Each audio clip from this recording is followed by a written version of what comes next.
অবশেষে সম্রাট আর বর্ষার নোংরা মুহূর্তের ছবিগুলি দেখে বুবলা এবার রেগে গিয়ে বর্ষাকে উচিত শিক্ষা দিয়ে বাড়ি থেকে বের করে দিল। হ্যাঁ বন্ধুরা, এমনটাই দেখতে পারবে আজকের পর্বে। বিস্তারিত জানতে ভিডিওটিতে লাইক দিয়ে চ্যানেলটিকে সাবস্ক্রাইব করে পুরো ভিডিওটি তোমরা দেখতে থাকো।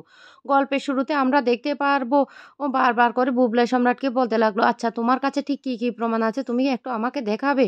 বর্ষা তখন বলতে লাগলো, না ও মিথ্যে কথা বলছে, ও মিথ্যে কথা বলছে। রুদ্র তুমি ওর কথা বিশ্বাস করো না। সম্রাট তখন বলতে লাগলো, তুমি আমাকে এভাবে মিথ্যেবাদী করে আমাকে ছোট করছো। তুমি কিন্তু জানো, সবকিছুই জানো আমার কাছে কতগুলি প্রমাণ থাকতে পারে। আমি এবার কিন্তু তোমার কথা আর রাখতে পারবো না। এবার তোমার সমস্ত ছবিগুলি আমি দেখিয়ে দেব। তখন বর্ষা ভয় পেয়ে যায় আর বলতে লাগলো, সম্রাট তুমি এটা করতে পারো না, সম্রাট তুমি এটা করতে পারো না। কিন্তু সম্রাট যখনই ছবিগুলি দেখাতে যাবে বারবার করে, তখন বর্ষা বাধা দিতে থাকে। এইদিকে কমলিনী তখন বলতে লাগলো, শুনো, যা হওয়ার তো হয়ে গেছে, আর এখন এসব ছবি দিয়ে কি হবে? এসব ছবি দেখানোর কোনো মানে হয় না। বুবলা তখন বলতে লাগলো, না মা, আমাকে দেখতেই হবে। এই মিথ্যেবাদী প্রতারণা মেয়েটা আমাদের সাথে কত বড় প্রতারণা করেছে সেটা আমাকে জানতে হবে, সেটা আমাকে দেখতেই হবে।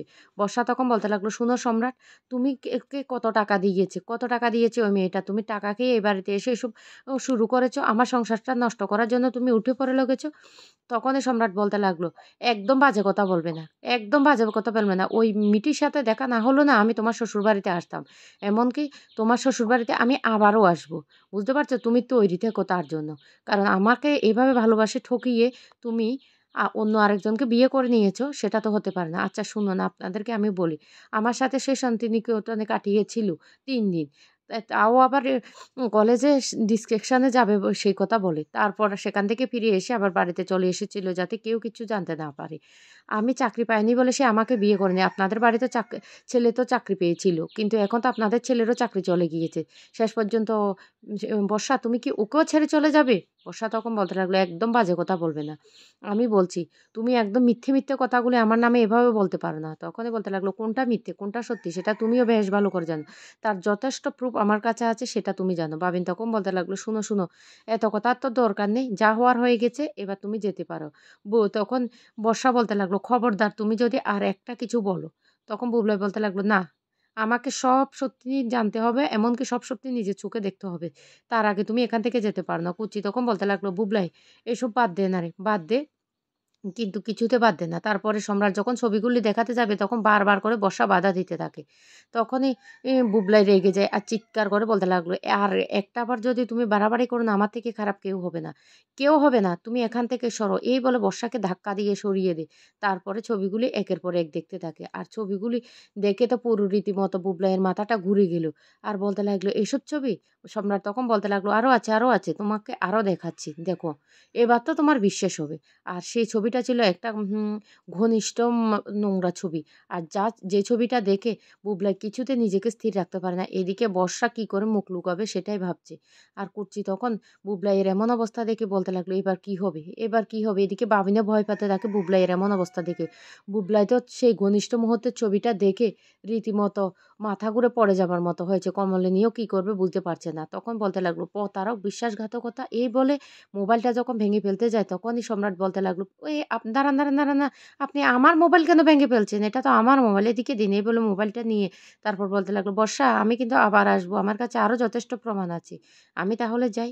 তখন বর্ষা বলতে লাগলো, যথেষ্ট তো আমাদের সংসারে আগুন লাগিয়েছো, আর কত, এবার তুমি যেতে পারো। এই বলে সেখান থেকে এ সম্রাট চলে যায়। আর তারপরে কমলিনী তার ছেলেকে বলতে লাগলো, শুন, যা হওয়ার তো হয়ে গেছে, তুই তো বিয়েটা করে নিয়েছিস, এবার দুজন দুজনের মধ্যে ভুল বুঝাবুঝিটা মিটিয়ে নে। কিন্তু কিছুতে বুবলাই সেই ভুল বুঝাবুঝিটি মেটাবে না। বুবলাই চিৎকার করতে থাকে আর বলতে লাগলো, ওর সাথে আমি কিছুতেই সংসার করতে পারবো না। আমাকে ও ঠকিয়েছে, রীতিমতো আমার সাথে ও চিট করেছে, প্রতারণা করেছে, আমি ওকে কিছুতে রাখবো না। কমলিনী বারবার বোঝানোর পরও কিছুতেই সে রাখতে রাজি না। এইদিকে মিটি তখন বলতে লাগলো, সম্রাটদা তোমাকে না অসংখ্য ধন্যবাদ, এবার তুমি যেতে পারো। আর অন্যদিকে বুবলাই তখন বলতে লাগলো, আমি আমি এক্ষুনি ওর বাবা-মাকে খবর দেব। আমি এই বলে ফোনটা করেনি। আর তখন বলতে লাগলো, তোমার সাথে আমি আর সংসার করব না। আমি বলেই দিয়েছি, তুমি তোমার বাবার বাড়িতে চলে যেতে পারো।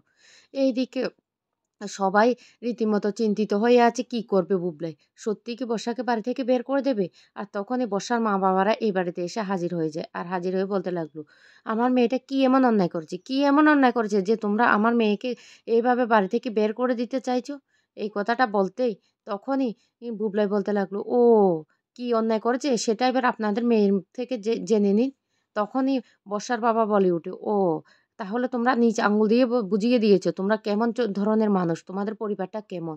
এই কথা বলতে বুবলাই তখন রেগে যায় আর বলতে লাগলো, ও আপনার মেয়ে কি কি করেছে, কোথায় কি করছে তার খবর রাখেন, কার সাথে কি ছবি তুলেছে। তখনই বর্ষার বাবা বলতে লাগলো, শুনো, ছবি দিয়ে কি এসে যায়, কি এসে যায়, তাই বলে কি তোমরা এইভাবে আমার মেয়েটাকে ঘাড় ধাক্কা দিয়ে বাড়ি থেকে বের করে দিতে পারো। তখনই বুবলাই বলতে লাগলো, ছবি দিয়ে কিছু আসা যায় না, তাহলে কি করে আপনাকে দেখাই, বাপ হয়ে মেয়ের এই নোংরা ছবিগুলো দেখবেন, দেখেন দেখেন। এই বলে বুবলাই গিয়ে তার বাবাকে একে একে সমস্ত ছবিগুলি দেখায়, আর যে ঘনিষ্ঠ মুহূর্তের নোংরা ছবিগুলি সেগুলি দেখে তো বর্ষার বাবা অবাক হয়ে যায় আর বলতে লাগলো, ছি, বর্ষা তুই এই নোংরা কাজটা করতে পারলি। এদিকে বর্ষার লজ্জা মুখ দেখাতে পারছে না, অন্যদিকে বর্ষার জেঠিমা বলতে লাগলো, বাপু কয়েকটা ছবি হয়েছে কিছে, তাহলে কি তোমরা আমাদের মেয়েটাকে এভাবে তাড়িয়ে দিবে। তখনই ঠাম্মি বলতে লাগলো, আর একদম মুখ তুলে কথা বলবেন না, আপনাদের মুখ তুলে কথা বলার না কোনো অধিকার নেই। আপনাদের মেয়ে আজকে যা করেছে তাদের রীতিমতো অপমানজনক দেখুন। আর আপনাদের মেয়ে সব সময় আমাদের বাড়ির বউকে আঙুল তুলে কথা বলতো, আর আজকে এসব নোংরামো, এই নোংরামোগুলো কে মেনে নেবে। তো বন্ধুরা, তোমাদের কাছে কেমন লেগেছে বুবলাই বর্ষাকে যে এইভাবে বাড়ি থেকে বের করে দিয়েছে, সেটা অবশ্যই কমেন্ট করে জানাবে। আর পরবর্তী আপডেট দেখার জন্য চ্যানেলটিকে সাবস্ক্রাইব করে রাখবে।